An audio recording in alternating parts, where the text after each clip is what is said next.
the network for the AV industry. What are you listening to? This is AV. This is AVNation. This is AVNation. This is AVWeek, episode 89, recorded Friday, May 3rd, 2013. Back to work. Ready. AVWeek. Performing scan. Week. Online. This is AVWeek.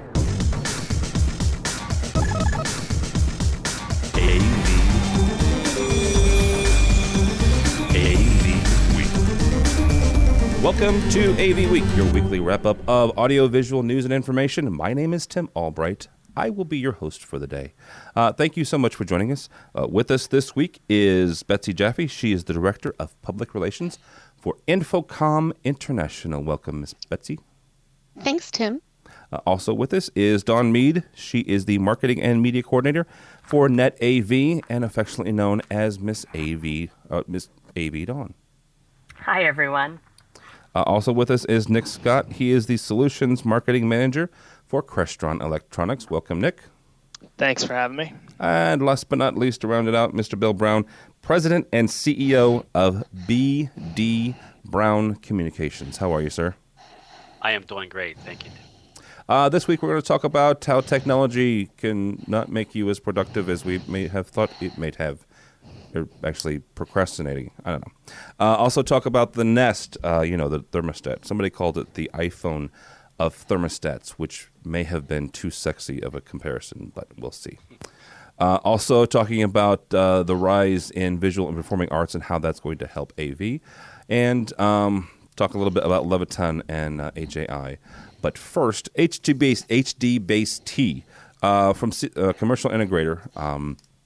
The HD BaseT awareness is apparently up among integrators, and the thing that I have against this sort of is that it's a survey done by the HD BaseT Alliance. Good Lord, I'm having a horrible time with this name.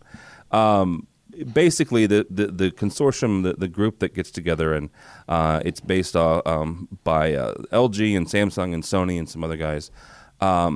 Their idea, their whole point is to raise awareness for HD BaseT, and they have a dog in this hunt. But Dawn, do you get the sense that awareness, or at least maybe not full integration, but at least I'm aware that this product is out there, and I may be putting it into some of my systems? Well, awareness is definitely out there, and it's getting more and more prominent, not just among integrators, but also some end users, the ones that, keep up on the trade publications and so forth. I don't see a ton of people knowing exactly what it is or what differentiates it from some of the other standards out there yet, but they are making some progress. Now, whether that progress will immediately translate into sales and into full-scale integrations different places, that remains to be seen, but it is definitely becoming more of a buzzword. People are starting to know it, ask for it, that sort of thing, at least in my experience. Bill, is this something where, like Dawn said, that more end users are becoming more and more aware of it, and will that help drive awareness for integrators? I think so, because most of the times with integrators and people in the AV space, it is, I'll deal with it when I really have to deal with it. And so there is an awareness, and the more that the end users will ask the questions, or is this something that we need to be concerned about, or what is this all about, that's when the integrators will say, okay, I need to know more about it, or I need to make a decision how we're going to utilize this. Betsy, you're from InfoComm International, and most of us here will be joining you in Orlando in about a month or so. Is this something where industry-wide, where it's gaining awareness not just because of the alliance, but also because of the number of products that are coming out? It's definitely something that we're hearing more about, and we're hearing from our members that they want to learn more about it. So it's definitely gaining an awareness, and we definitely think that this is a trend that will be with us for the next while. Mr. Scott, I saved you for last. and there's a reason for that, is because you work for Crestron, and Crestron has an HD BaseT solution of sorts. Yep. DM, which is your HD video over Twisted Pair solution, is based on HD BaseT, correct? Yes. I'll put it, the newer version is. The new version. Yeah, I can go into a little bit of that, because for us, it's a great thing. Originally when we came out with digital media, we knew, a bunch of years ago that the industry was going to switch over to digital. We were going to have to figure out a way to get these digital signals around over, Cat5 type cabling. And so we came out with our first version, which had, a few different cables. And, through that process and everything, we met up with the company behind HD BaseT, and kind of, I'll give us a little extra credit here, and I'll say we kind of helped co-develop in a sense, because we were kind of the early adopters of this technology, and but yeah, it's one of those things where now it's like, okay, we see other HD BaseT products out there. Well, we can kind of plug one to the other, ours to theirs, and that makes, I think, everybody happy and helps the whole industry. Does stuff like having displays, there's a couple projectors out there, there's a display, an actual flat panel that has HD BaseT built into it, an actual HD BaseT plug-in.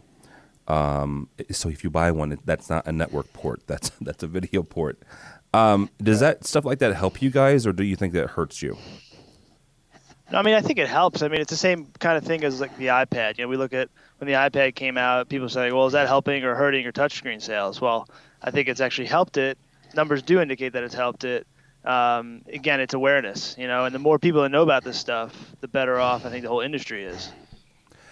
Let me guess, and anybody can take this. When I look at HD BaseT, and I don't know if it's because, I'm somewhat competitive, and so I always pit things together, but I see it as a sort of the competitor maybe to AVB.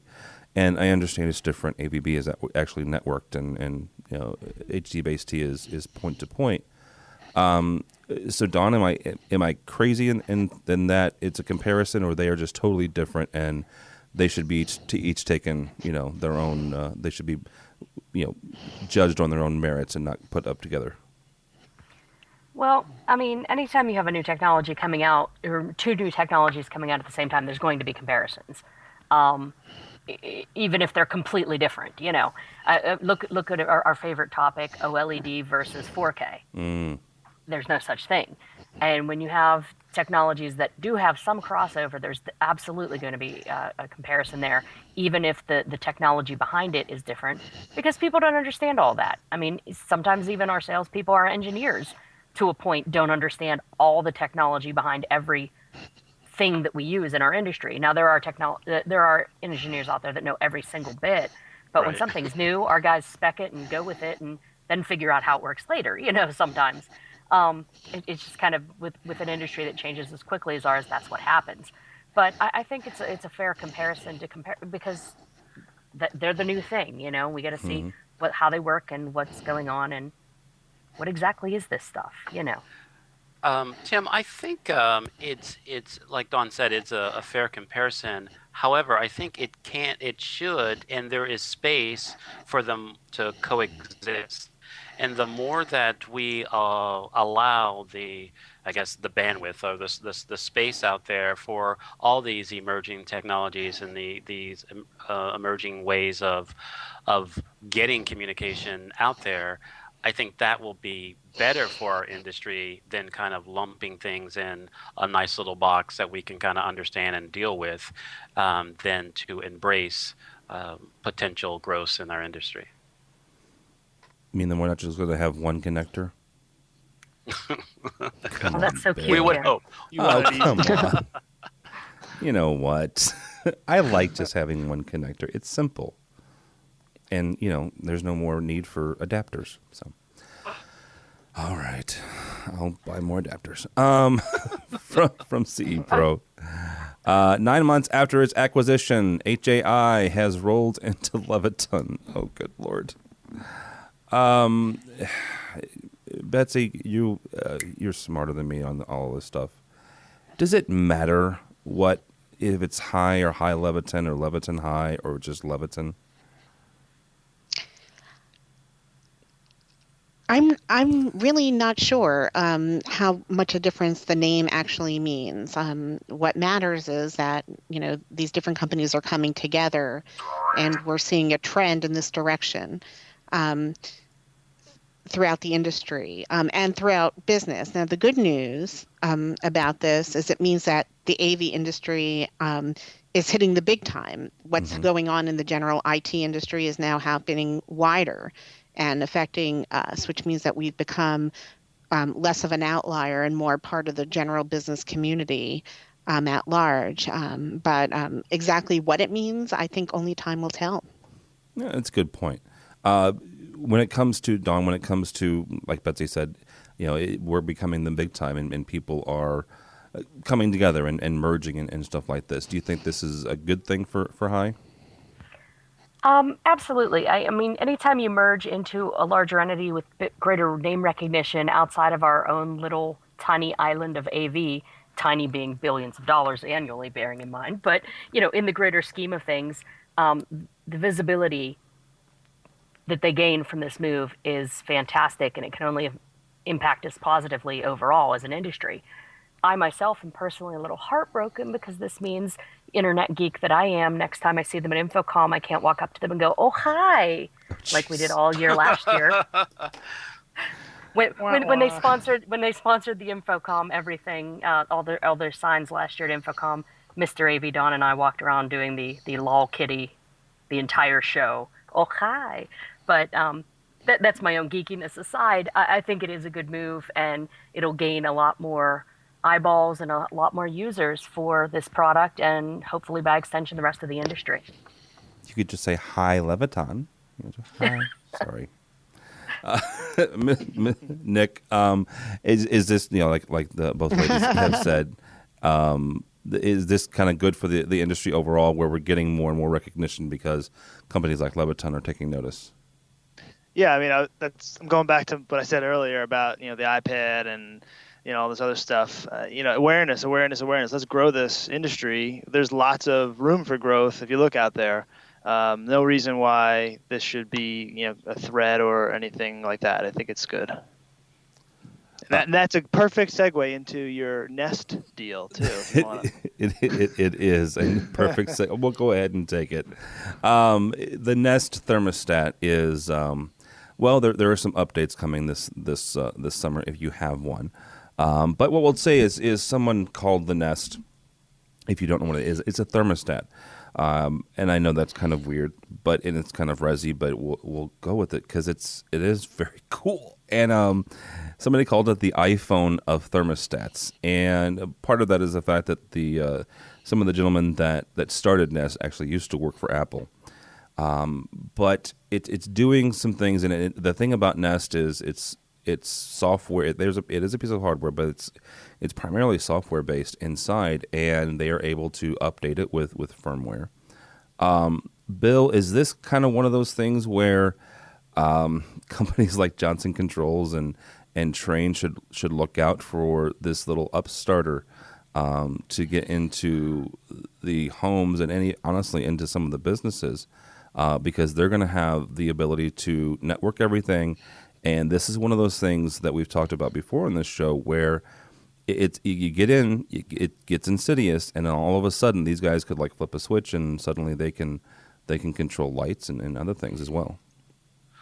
Right. I think I guess I would hope so. I worked on a number of projects with Johnson Controls where they try to do anything and everything, because what was their thing? They exceed your expectations or something. Yes. Mm-hmm.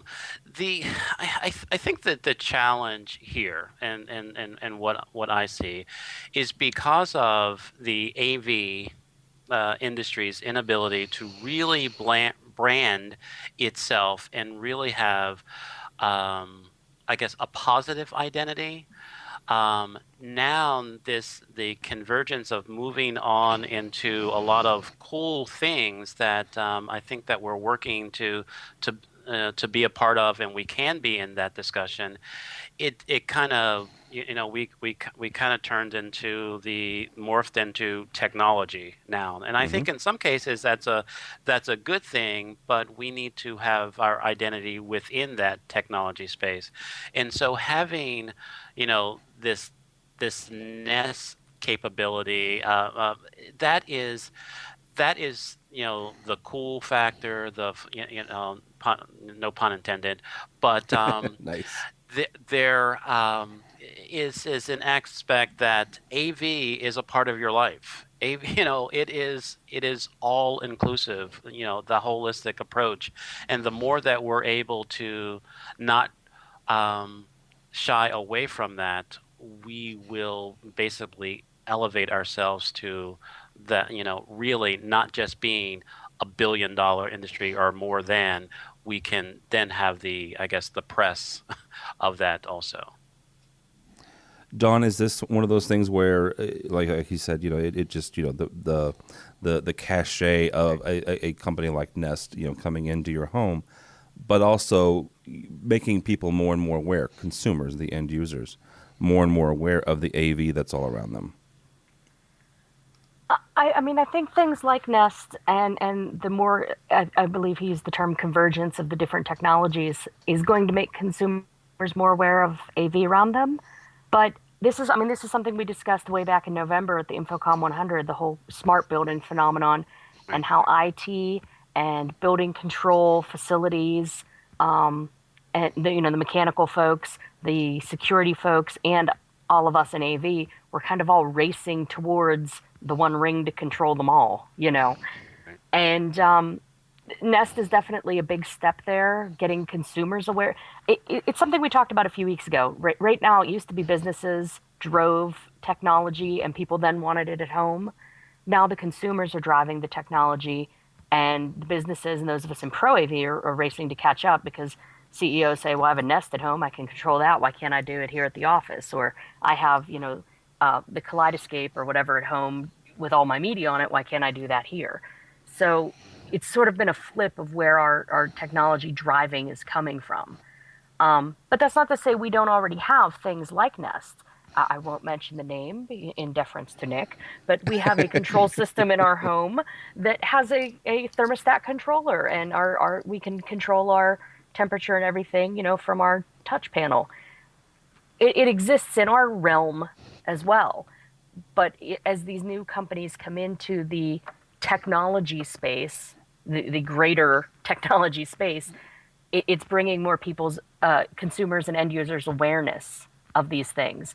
And again, like I said in the last story, it'll hopefully benefit all of us in AV and all of us in technology as a whole. But who's going to win that race to the one ring to control them all? Will we all be working under IT? Will we all be working under Johnson Controls? Or will we be taking the reins and bringing all them into our silo? Who knows? Yeah, and then piggybacking on that, that's something that Crestron truly believes in. Like, building control is really what we've been trying to preach for the last bunch of years. With our integrated by design campaign, and the whole building, and taking a look at all these different things. And I think we have to work better as an industry in taking those opportunities, because I think it's just a lot of guys are not they're afraid, maybe, like, is it's a new area, like to if you haven't done climate and lighting and that kind of stuff, it adds a little bit of extra complexity, but it's the whole building, and we have to just start looking at the whole building, and not pinpoint ourselves as just AV. It's control, it's building control. Yeah, it's technology. Yeah. Betsy, Dawn mentioned the InfoComm 100 last year. One of the main points of that was the smart building. How are AV companies, kind of embracing this idea where some of the consumer-driven control and getting all of your putting all your control eggs in one basket, as it were? Well, right now we still see it as an emerging area. There are definitely certain companies that are very highly adept at the whole smart building concept. But we have a larger group who are trying to figure out what to do, if this is a good area for them. And that's one of the reasons why we discuss this issue at the InfoComm 100. What I find terribly fascinating about the Nest in particular is that it goes to part of a trend. One thing we've learned at InfoComm working with other industry groups is the number one way to affect energy consumption is to be aware of how much you're using. And that's why so many commercial buildings now are getting to, showing on digital signage when you walk into the building what the consumption rate is, and why so many of our members' products that let you know about this are helpful. And the Nest is the same thing, but on a smaller scale in one's home. And so I think definitely look to InfoComm over the next couple of months to continue to develop what's in it for the AV industry. Clearly, we can't go it entirely alone, but what type of cooperative effort can we make with other allied groups to take smart buildings to the next level and really have a big impact in that space? That's what we'll be looking at. Tim, the challenge that I have, because I am in this space trying to have that holistic approach of consulting, and the reason why, when Don asks, I can do this at home, why can't I do it in my office, is the budgetary silos, the department silos that are created, that they don't think about their that AV or that technology budget when they're thinking about their heating and cooling. And so the more that we can not go in and say, hey, we can do this too, and it's like, well, why would I look at you to do that? We have to find ways to change that conversation and change the way people are thinking, so we can help them create those smart buildings and basically put all that money together, or put those budget lines together, so they are thinking holistically about their technology choices that they're making. Okay, Bill, but how do you guys even get, and whether it's you or it's Dawn's company or even a Crestron representative, how do you guys even get at the table?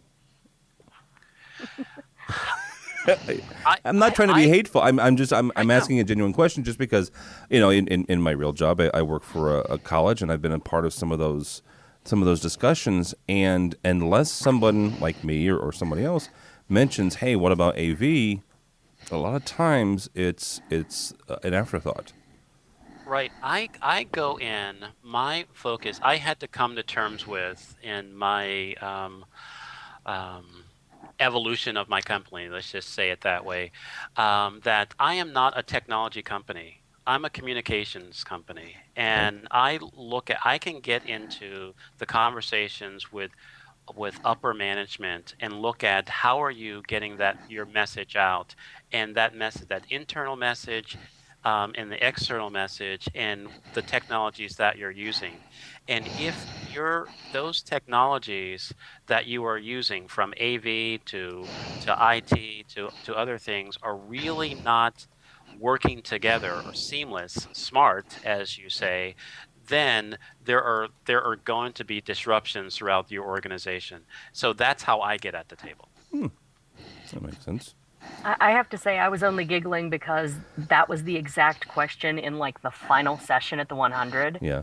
And at the 100, we had people from AV, we had people from IT, we had people from facilities and security, people from Johnson Controls were there. And we all kind of looked blankly at Duffy from InfoComm when he brought up the question of how do we get this greater holistic picture of technology from the start, instead of each person budgeting and bringing it in their own timeline. Nobody had an answer. We all agreed it has to happen. We have to start thinking holistically about our buildings and our technology, but nobody from any of the trades had an answer at all. So as soon as you figure it out, let us know. No. I just ask questions. Nick, how do we get there? You're the manufacturer. You got to know people. Oh, thank you. You got to become friends with the people on that side, right? I mean, they got to know who you are. They got to be aware. So, I mean, it's a movement, right? We all have to figure it out together, because you can't just do it one here, one there. I mean, I'm sure there's a few that are, but Right. broad scale, we gotta solve this one, or otherwise we'll lose the opportunity at some point. Yeah, we're gonna stick together and do this all together. So, all right, you're listening to Collaboration, yes. You're listening to AV Week with Nic Scott there from Crestron, Betsy Jaffe from InfoComm International, Don Meade from NetAV, and Bill Brown from BD Communications. From Rave Pubs, will Moore's Law define TV architecture?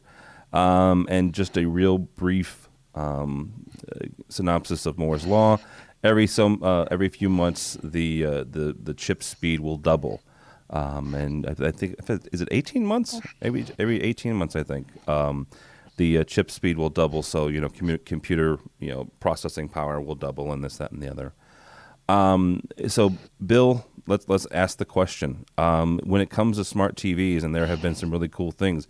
I mentioned earlier the fact that there are displays coming out, TVs coming out that have HD BaseT plugs right on the inside of them, and they can take that HD BaseT signal and convert it into video.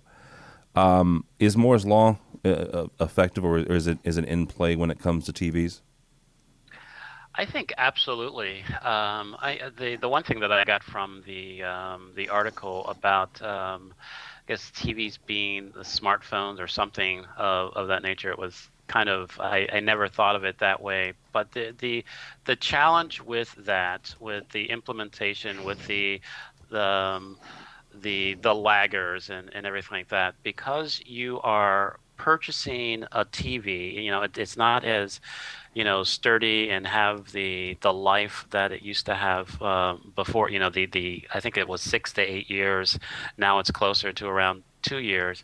When you're putting all this smart stuff on there, those laggers or those late adopters, they don't care about all that other kind of stuff. They just want to turn on the TV and do something, and all the extra smart stuff behind the scene, eventually they'll get to it. So it is something that it's hard to sell someone a Lexus when they just want a car, and sometimes people just want a TV, and now I gotta have a smart TV, and it's that type of thing.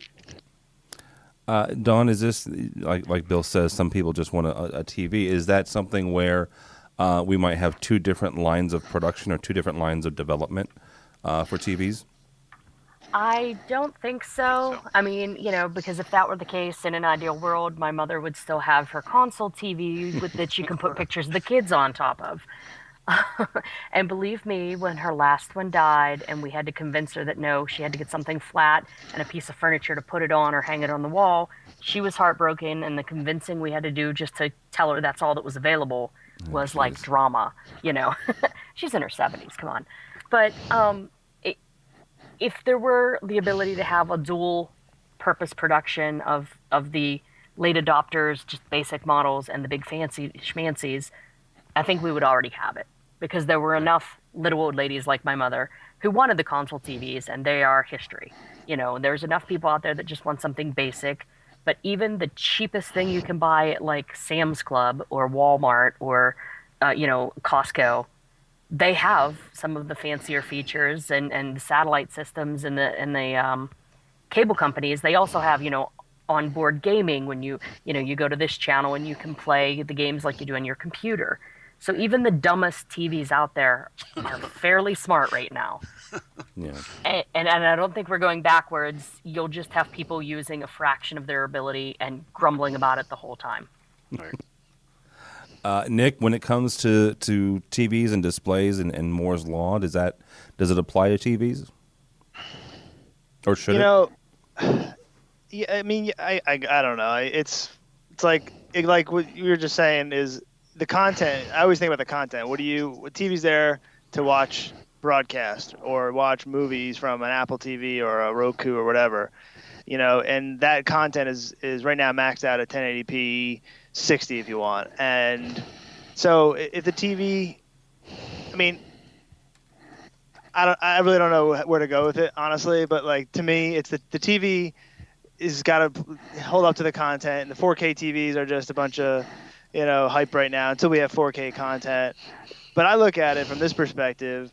The ability to run an app on a TV is really cool, and we like that because we're working on stuff for the Samsung Smart TV right now to be able to do some control stuff on it from an app. So heck with Moore's Law, we're good, and let's keep on getting better because it's just cool stuff, man. Did you just say you're working on an app for the Samsung TV? Yes. Holy cow, that's cool. Yeah, it is cool. It's really cool actually, and it's basically you don't need any fancy remote. You can just use the TV. Down, left, right. Is it enter? Is it gesture? Oh, so it's not gesture based. I don't know. That not yet, at least, but maybe it could be. Make that happen. You're smart that way. If you're gonna be at InfoComm, you're gonna see something. So. Uh-oh. Oh, something. Come on, give me something better than that. Come check it out. Come on. Good night, Betsy. I probably wasn't even supposed to say it anyway, but I did. So make him tell me something. Is this from technology, and you see obviously a broader spectrum than I do? Is Moore's Law really effective when it comes to displays and technology in our industry? I mean, I would say the bigger issue really is right now what we've seen with millennials coming up, the future consumer of our electronics is sometimes they think good enough is good enough. And so the question is, even if this effect was happening, would it make a difference in the marketplace? And I think it's too early to tell. But we see this a lot on the audio side. Surveys time and time come back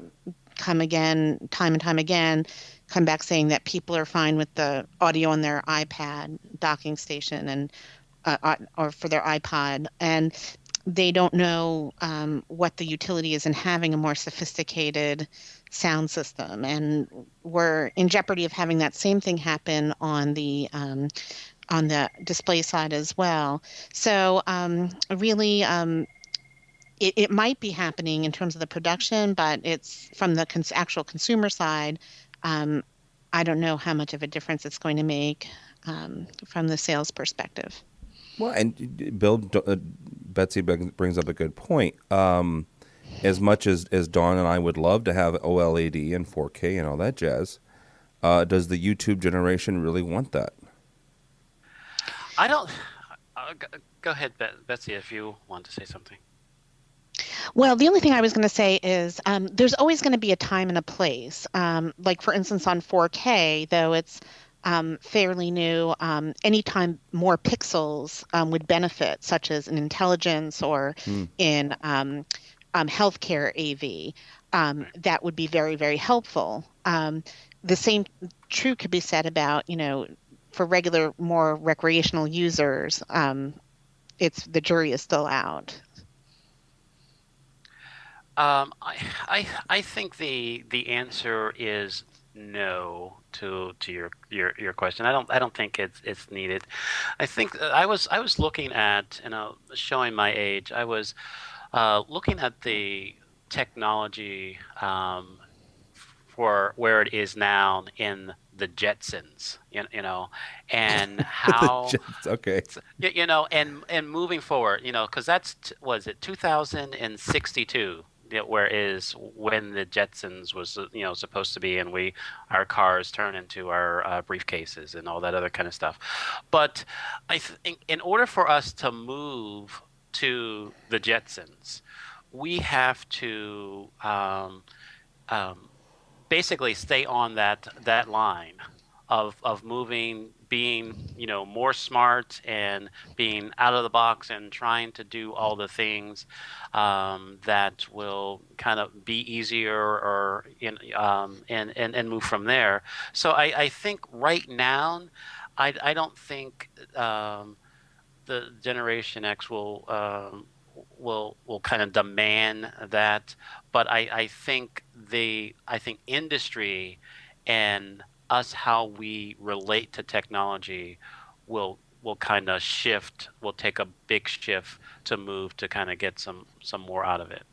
Generation X isn't going to demand it because they've been spoon-fed a bunch of stuff over the past bunch of years, right? So they're just taking what they're given. Right. Is that Generation X or Generation, I don't know. Y, Z, W. Y, Z, I was going to say, I'm Generation X. So. Are you X or Y? So I guess Y. It's the millennial. Okay. Millennials and Ys, right? It's the snotty little Ys. It's us X. X is snotty little Ys. We're good. We're good in X. Oh, goodness gracious. gracious. Do we cross our T's and dot our I's? You know what? At least we know how to write actual sentences instead of text speak. So, lol. Except when we're saying, "Oh hi." Hi, the baton. All right. From Engadget, Nielsen. Everybody here knows what Nielsen is. It's the people who give us the Nielsen ratings. It tells us that the Super Bowl is the most watched things, and the second most watched things, unfortunately, is the Kardashians. Nielsen is getting ready to do a quote-unquote digital program ratings. And in English, what that means is they're getting ready to rate online video. Dawn, this is something we've talked about online and streaming and stuff before on this show. When this happens, or if this happens, they actually do roll this out, how big of a shift will companies like Nic's and others like it start moving to get themselves into a streaming or at least an online posture, kind of like Roku and Boxy are right now? Well, I think this is kind of a groundbreaking move for a couple of reasons, not just because it's going to drive some of the traditional broadcasters into a more online realm, but already there are a number of companies and organizations out there creating online-only content, and there are some shows that you can only see if you subscribe to Hulu, or certain shows only run on like YouTube. And these shows, these independent productions, and some of them are even from Hollywood studios, but most of them are indie-type productions. You know, there's no way of measuring their impact other than just downloads or clicks, but even that isn't always reliable. So I think it's kind of stunning that we're to the point that those little strange indie productions and goofy web shows that people put together have gotten to the point that they're recognized enough that Nielsen's taking notice. I do hope that in the past decade or so, Nielsen has totally stepped up how they do their measurements, because about 10 years ago, Mr. Avedon and I were a Nielsen family, but at the time, we didn't have a box on our TV. We had to fill out a paper journal and mail it back to them over a quarterly period, which was, I thought, completely tech backwards. They may have better systems in place now, I hope.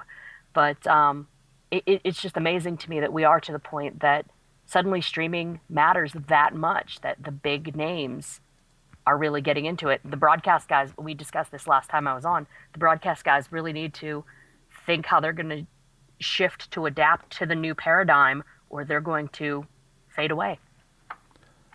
Well, and I used to be in radio, and we had to, the Nielsen of radio is Arbitron. And a number of years ago, they went from what Dawn just mentioned, which was paper diaries. And if you've ever wondered why most radio contests start on Thursday, because that's when the diary started. I'm not kidding. That's really why. But they moved to something called people meters, and a short Cliff Notes version of that is it's a pager that picks up audio file or audio signals. And it can tell what frequency you're listening to and any other kind of audio you're listening to at any given time. When they rolled these out, you had stations who traditionally garnered a fair amount of listener feedback and a fair amount of the ratings fall off the face of the earth because people were lying on the diaries, and they weren't really listening to classical. They were listening to top 40. And a number of classical stations as well as Spanish language stations around the country folded because their listenership really was not where the people said they were. So that may be where we end up with television, where suddenly we're really seeing where people are watching. Nic? Go ahead. I was going to say, that said, then they're not doing the paper diaries anymore, because I don't know anyone who admits to watching all that reality trash, but somehow they're getting ratings. And, Other than Downton Abbey, like the PBS stuff, not as much. I just started watching that. It's a good show. So, Nick, is this something? I'm not asking you to reveal any more secrets. I don't want you to get fired, but is this something where, because you guys have got a couple of different video products, where you would look to get into the streaming or online video portion of the AV industry? That's such a saturated market right now. We do have a product for it. It's had moderate success. It's really tough to keep up with the volume that a lot of these other guys can do. The Rokus, the Apple TVs, all those little $99 devices. When you want to throw them a few $1,000 device, it's like, well, why do I need this? So I mean, yeah, there's really, in terms of getting into the ratings deal, there's nothing there, I don't think, for us. I have the perfect idea for you. Okay, tell me. Take your DMPS and do a firmware update where you just have the software installed. And it just knows what you're watching. No. It's like it's an on screen, so it shoots out your. It's like an input. Yeah. Yeah. You should do that. She's totally just not even. Betsy, is this something where companies like need to start paying attention? AV companies need to start paying attention to online video and making sure that they can accommodate it for not only servers and stuff like that, but also for displays and such. Oh, definitely. We've definitely seen renewed interest in streaming amongst our inquiries that come in. Our networked AV classes have more updated content relating to streaming and bandwidth and other considerations that need to go into when you're streaming on secured networks, etc. So I would say look to more on streaming from us, but also, for our membership, this is an area that even though it is a fairly saturated market, I think more people are trying to at least look into what the full potential is and how systems can be impacted by its usage. I know that we added more curriculum into this for our more entry-level certificate program and some of our online classes, etc. So that's a good place. The other thing I wanted to touch on is with just the introduction of metrics into this just means that more people are going to be able to rely on it.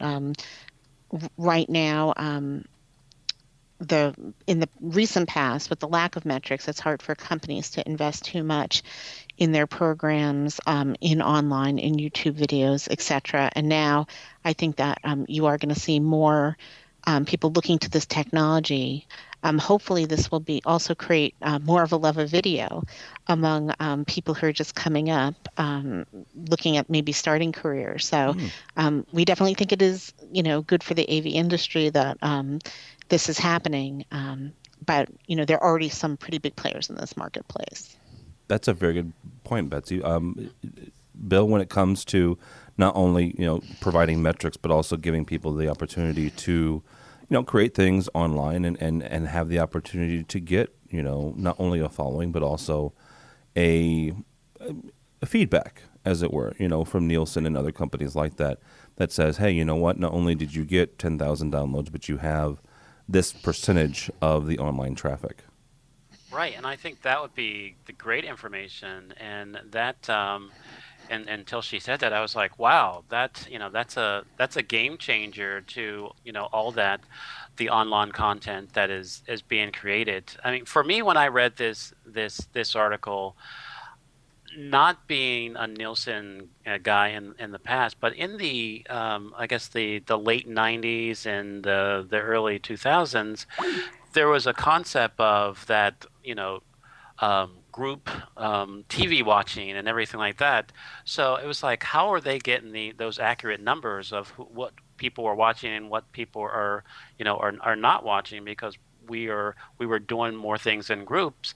So I think now to look at the digital tracking viewing and see that, I think it will be a lot more accurate, and the metrics aspect really will have people drill down and make strategic decisions to do programming. Yeah, I mean, you're still going to have some of that because people, hey, look at this YouTube video or what have you. But I think you're right. More and more people are becoming, single or at least two people consuming, smaller devices. So. All right, from NPR, when it comes to productivity, technology can hurt and help. Well, that is true. Nic, we'll start off with you on this one. Whether it's automation systems or control systems, do you think that technology can hurt your productivity? Well, sometimes I sit at my desk and I'm like gonna go start sketch out something, some ad idea or some whatever touch panel GUI, and then I started drawing on the piece of paper and I'm like, well, hang on. Why am I doing it on a piece of paper? I'll just do it on the computer. So then I go over and I open up Illustrator and then I start drawing this stuff and then I'm sitting there for 2 hours longer than I wanted to in the first place because I decided just to put it in the computer. So yes, it does hinder my productivity. Well, then just get out a piece of paper. But no, it's like double-edged sword though, right? Because where you could do things in the analog world and then you move them to the digital world, so to speak. Now you tend to just want to do things on the computer, or you want to automate things because it makes sense. Sometimes that takes a little bit of time up front to do, programming wise. It's going to take a little longer to program something than it would to just do it manually or by hand. But in the end, yeah, it's there's a careful balance between wasting your time and saving your time. Betsy, do you think that technology hinders you or helps you? I think it mostly helps me, but certainly it has its limitations from time to time. What I love about technology is the way it really brings different people together. And when you're writing things, as I often am, it's great to be able to crowdsource ideas and to be able to connect with people far away. We often employ video conferencing so we can actually see people and really get in touch with them and get their ideas. InfoComm certainly for our standards development and other programs that we have, we need to touch base with subject matter experts everywhere. And so technology really makes it possible. We couldn't do our jobs without it. However, I am one of these people, I cannot use IM. I find it very distracting. Like the gnat that has to constantly be swatted out of the way. So I would not say that technology is necessarily a cure-all. But I do think that it's the way society is going, and but anything that's good for you, if not in moderation, could really hurt you. So it's something we should be mindful of. Very wise words. Bill, Mr. Brown, can technology hurt or help your productivity? I think Nic hit the key thing. It has to make sense.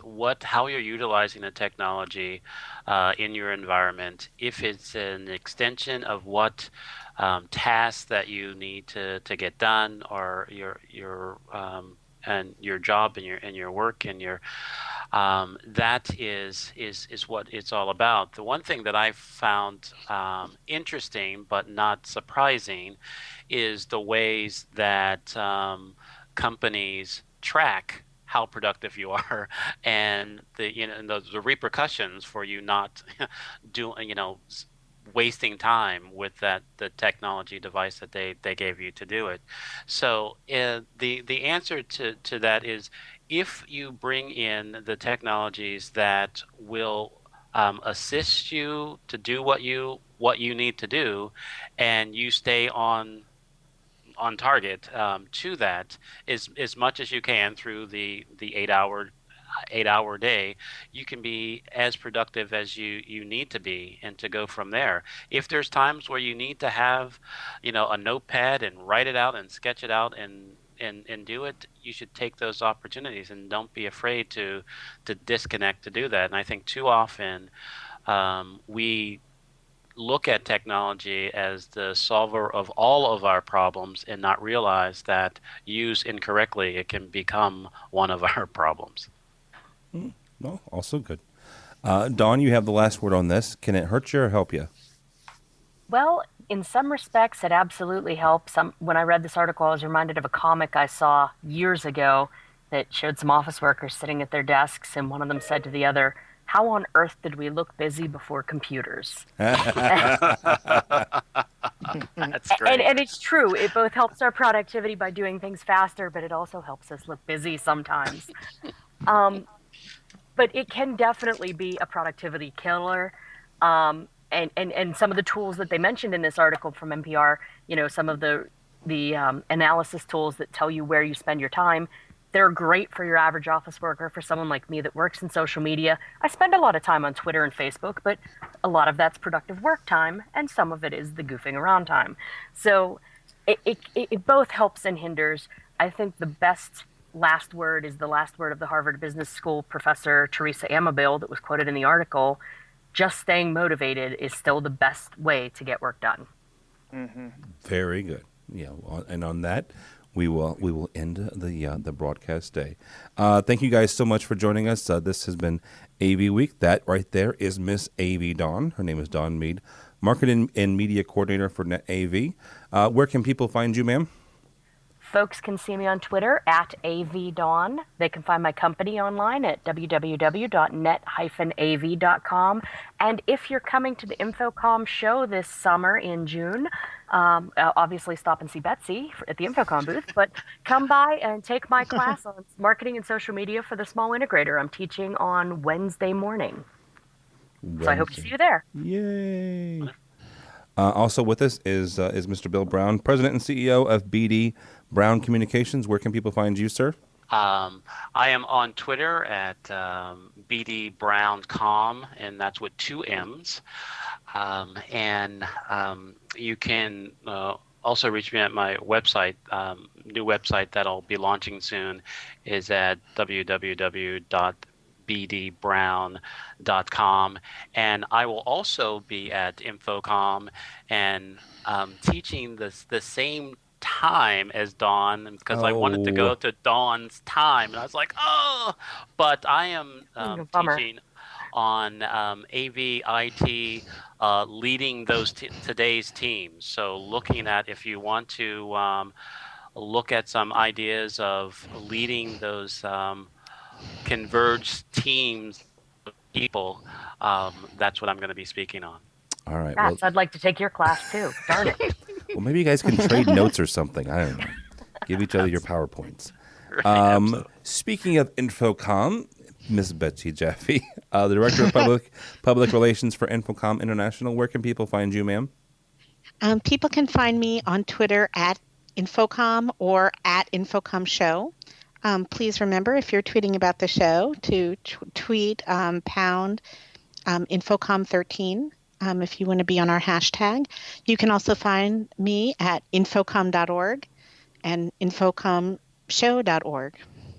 Very good. And remind us all when the show starts.